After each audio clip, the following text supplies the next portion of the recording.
લઘુગુણકની પ્રસ્તુતિમાં આપનું સ્વાગત છે. ઓછામાં ઓછા એક વખત તો જોવું જ રહ્યું. તો હવે મને પેન ચાલુ કરવા છે.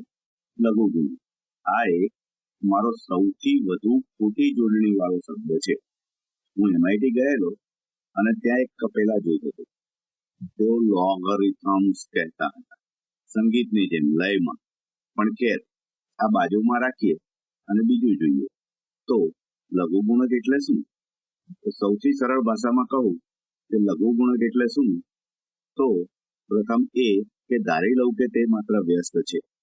કોઈકની ઘાત લેવી. મને સમજાવવા દો. જો હું કહું કે 2 ની 3 ઘાત, તો આપણે ઘાતાંક વિશે જાણીએ છીએ. 2 ની 3 ઘાત બરાબર 8 થાય. અને ફરી એકવાર, આ 2 છે, ઝેડ નથી. 2 ની 3 ઘાત 8 થાય અને વાસ્તવમાં એટલા જ થાય. લોગ, અને લોગ ટૂંકો શબ્દ છે લોગરિધમ માટે, લઘુગુણક માટે. લોગ 8 આધાર 2 બરાબર 3 થાય. મને લાગે છે કે જ્યારે તમે એ જોયું તો તમે ઓહ કહેવા જઈ રહ્યા છો. તે થોડુંક સમજાવવાનો પ્રયત્ન કરતું હોય એમ લાગે છે. જો હું તમને પૂછું કે લોગ 8 આધાર 2, તો 2 ની કેટલી ઘાત બરાબર 8 થાય? તો લઘુગુણકનો જવાબ એ જ તમે કહી શકો છો તે લઘુગુણક સમીકરણનો જવાબ. અથવા જો તમે લઘુગુણકના સમીકરણનું મૂલ્યાંકન કરો તો તમને તે સંખ્યા મળી જવી જોઈએ કે જે હકીકતે ઘાતાંક છે. ધારો કે 2 નું એવું કરો કે જવાબ 8 મળે અને ફરી એક વખત એ 3 થાય. આપણે થોડા વધુ ઉદાહરણો જોઈએ અને મને લાગે છે કે તેનાથી સમજાઈ જશે. જો હું કહું લોગ, આ પેનને શું થયું? લોગ 64 આધાર 4 એ x બરાબર થાય. આ સમીકરણને બીજી રીતે લખવું હોય તો ધારો કે 4 ની x ઘાત બરાબર 64 થાય. અથવા બીજી રીતે તે વિશે વિચાર કરીએ, 4 ની કેટલી ઘાત બરાબર 64 થાય? સારું, આપણે જાણીએ છીએ કે 4 ની 3 ઘાત બરાબર 64 થાય. તો આપણે જાણીએ છીએ કે આ કિસ્સામાં એ 3 થાય. તેથી લોગ 64 આધાર 4 એ 3 થાય. મને વધુ ઉદાહરણો કરવા દો અને મારો વિચાર છે કે જેટલા વધુ ઉદાહરણો જોશો તો આ સમજાવવાનું શરૂ થઈ જશે.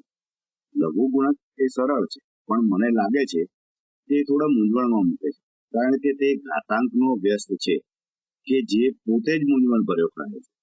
તો લોગ 10 લાખ આધાર 10 શું થાય? વધુ ખાતરી કરવા માટે કેટલાક અલ્પવિરામ મૂકો. તેથી આ પ્રશ્ન ચિહ્ન બરાબર થાય.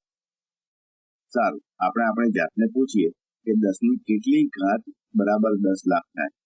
અને 10 ની કોઈ પણ ઘાત એ 1 ની પાછળ ઘાતાંક. જો તમે કહો કે 10 ની 5 ઘાત એ 1 ની પાછળ 5 શૂન્ય બરાબર થાય. તેથી જો 1 ની પાછળ 6 શૂન્ય, તો એ 10 ની 6 ઘાત બરાબર થાય. તો 10 ની 6 ઘાત બરાબર 10 લાખ થાય. તેથી 10 ની 6 ઘાત એ લોગ 10 લાખ આધાર 10 એ 6 થાય. યાદ રાખો કે આ એ ઘાતાંક છે જે 1 લાખ મેળવવા માટે આપણે 10 ને વધાર્યા છે. હું જાણું છું કે હું તમને આ હજારો અલગ અલગ રીતે કહી રહ્યો છું અને સદનસીબે લાખોમાંથી 1-2 જે હું સમજાવી રહ્યો છું એ ખરેખર સમજી શકાશે. ચાલો કેટલાક વધુ ઉદાહરણ જોઈએ. હકીકતે હું જરા અઘરું કરીશ. લોગ 1/2 આધાર 1/8. ચાલો એ x બરાબર છે એમ ધારીએ. તેથી યાદ કરો કે એ 1/2 કહેવા જેવું છે. વાહ, 1/2. એ કદાચ કૌંસ હોવા જોઈએ. x ની ઘાત 1/8 બરાબર છે. સારું, આપણે જાણીએ છીએ કે 1/2 ની 3 ઘાત 1/8 થાય. તેથી લોગ 1/8 આધાર 1/2 એ 3 થાય. ચાલો મને બીજી વધારે ઉદાહરણ કરવા દો. હકીકતે મને જરા મિશ્રણ કરવા દો. તો હું કહું કે લોગ 27 આધાર x એ 3 છે. તો x બરાબર શું થાય? આપણે આગળ જોયું એવું જ છે. અહીં x ની 3 ઘાત બરાબર 27 થાય. અથવા x એ 27 નું ઘનમૂળ છે. અને આ બધાનો મતલબ એ થાય કે કોઈ સંખ્યાને એના જ 3 ગણા એ 27 થાય. અને હવે તમને સમજ પડી હશે કે એ સંખ્યા 3 હશે, x બરાબર 3 થાય, તો આપણે લખી શકીએ કે log 27 આધાર 3 એ 3 થાય. હવે મને બીજા એક ઉદાહરણ વિશે વિચારવા.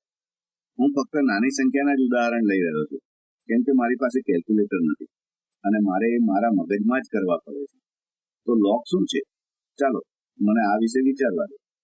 log 1 આધાર 100 શું થાય?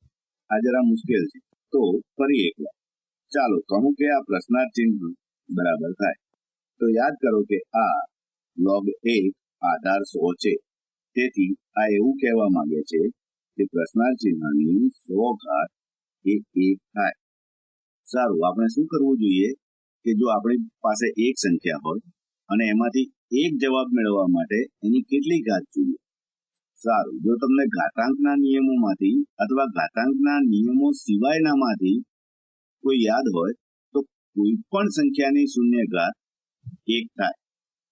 તો આપણે કહી શકીએ કે 100 ની શૂન્ય ઘાત 1 થાય. તેથી આપણે કહી શકીએ કે log 1 આધાર 100 એ શૂન્ય થાય, કારણ કે 100 ની શૂન્ય ઘાત 1 થાય. ચાલો મને બીજો એક પ્રશ્ન પૂછવા દો. જો હું પૂછું કે log 0 આધાર 2 શું થાય, તો એ શું થાય? સારું, હું શું પૂછી રહ્યો છું?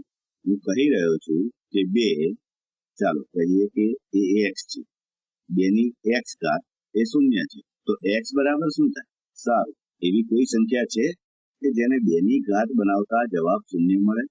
ના. તો આ નક્કી કરી શકાય તેમ નથી. નક્કી ન કરી શકાય એવી અથવા તો આનો કોઈ જવાબ નથી. એવી કોઈ સંખ્યા નથી કે જે 2 ની ઘાત થાય અને જવાબ શૂન્ય મળે.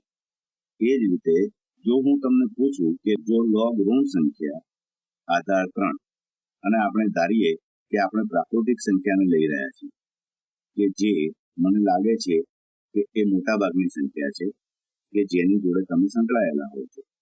એવી કોઈ સંખ્યા નથી કે જેની 3 ઘાત કરતા ઋણ સંખ્યા મળે. તેથી આનો કોઈ જવાબ નથી. તો જ્યારે આધાર ધન હોય ત્યારે એ સંખ્યાનો જવાબ મેળવવા માટે એ સંખ્યાથી મોટી અથવા સમાન હોવી જોઈએ. એ શૂન્ય કરતા મોટી હોવી જોઈએ. શૂન્ય બરાબર નહીં. તે શૂન્ય અને ઋણ ના હોઈ શકે. ચાલો કેટલાક વધુ ઉદાહરણ જોઈએ. મને લાગે છે કે મારી પાસે 1 મિનિટ અને અડધી મિનિટ એટલે કે 1.5 મિનિટ છે.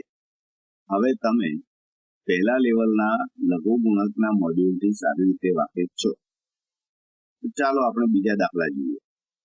હું અહીં જરા ફેરવું છું. log 1/64 આધાર 8 શું થાય? રસપ્રદ છે ને? આપણે જાણીએ છીએ કે log 64 આધાર 8 નો જવાબ 2 થાય. સાચું? કારણ કે 8 નો વર્ગ 64 થાય. પણ 8 ની કેટલી ઘાત કરીએ તો 1/64 થાય? સારું, આપણે ઋણ હિમાયતીથી શીખ્યા કે એ ઋણ 2 થાય. જો તમને યાદ હોય તો 8 ની ઋણ 2 ઘાત એ 1/8 ની 2 ઘાત એટલે કે વર્ગ બરાબર થાય.